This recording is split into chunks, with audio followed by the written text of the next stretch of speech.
morning, and welcome to my tiny little meditation spot. Merlin and I are wishing you a happy morning. We thought we would share a little morning meditation.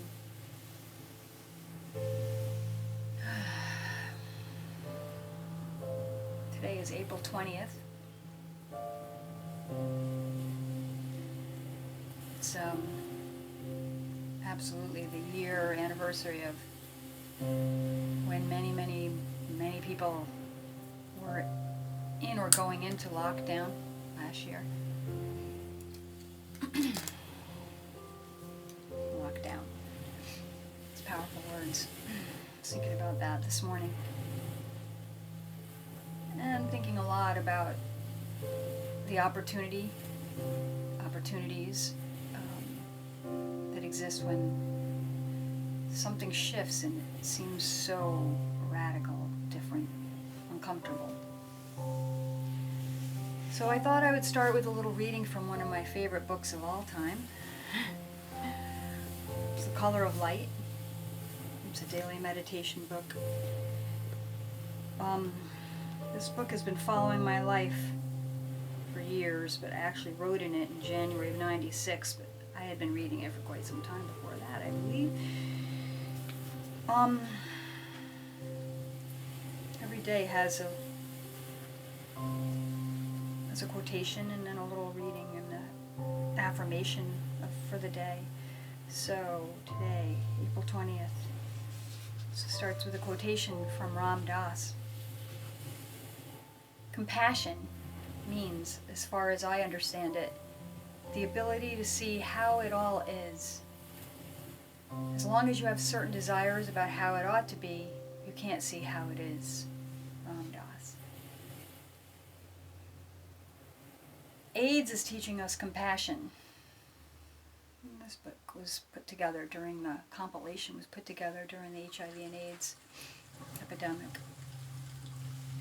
But I invite you to substitute, add in whatever uncomfortable thing that comes to mind for you. So obviously, COVID. COVID is teaching us compassion. HIV/AIDS is teaching us compassion. Anxiety and depression, addiction, is teaching us compassion. Well, we are learning that there is no right or wrong way to have AIDS or love a person with AIDS. We're learning what the most important thing we can do, that the most important thing we can do is listen with an open mind and an open heart, trying to understand how things are for another person. If we can be compassionate with others, we can also be compassionate with ourselves. Just as we accept others, we need to accept ourselves without judgment, blame, or guilt. In fact, if we want to be compassionate to others, the place to begin is at home.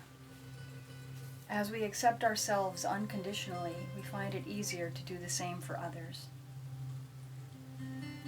I let go of all judgments about myself, about other people, and about how life ought to be. I listen to myself and others with an open heart. Beautiful.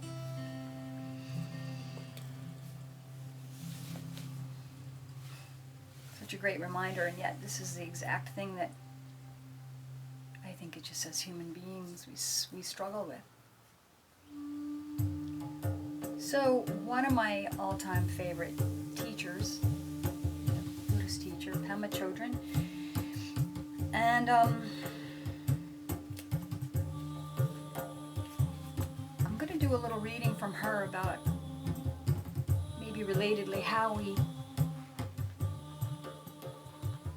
we can access that.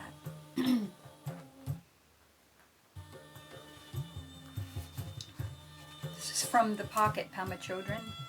I'm a big fan of little books that you can just pick up and read and get something from, even when you're busy. The state of nowness.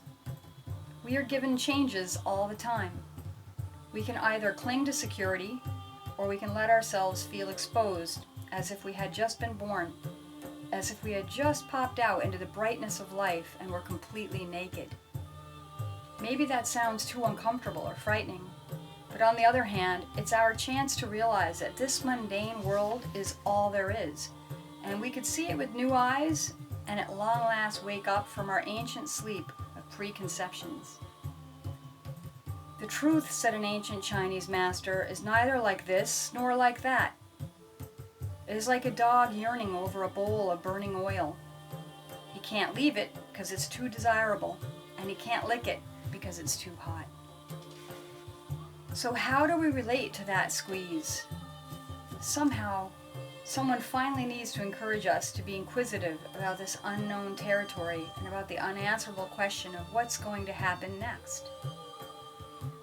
The state of nowness is available in that moment of squeeze. In that awkward, ambiguous moment is our own wisdom mind. Right there, in the uncertainty of everyday chaos, is our own wisdom mind.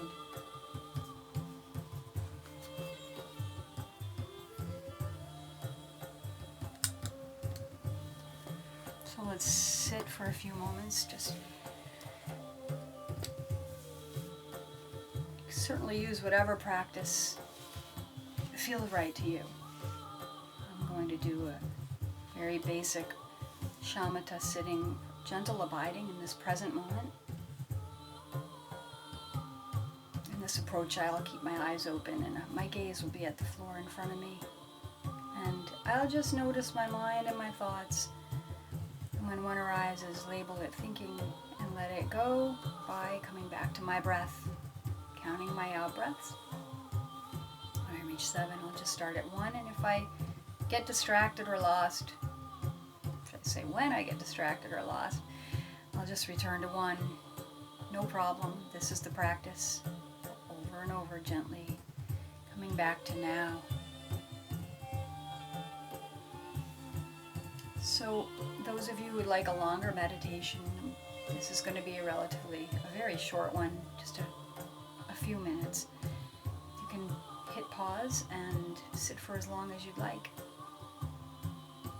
Merlin's already started, so here we go.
these few moments have brought you some peace, some stillness, some nourishment.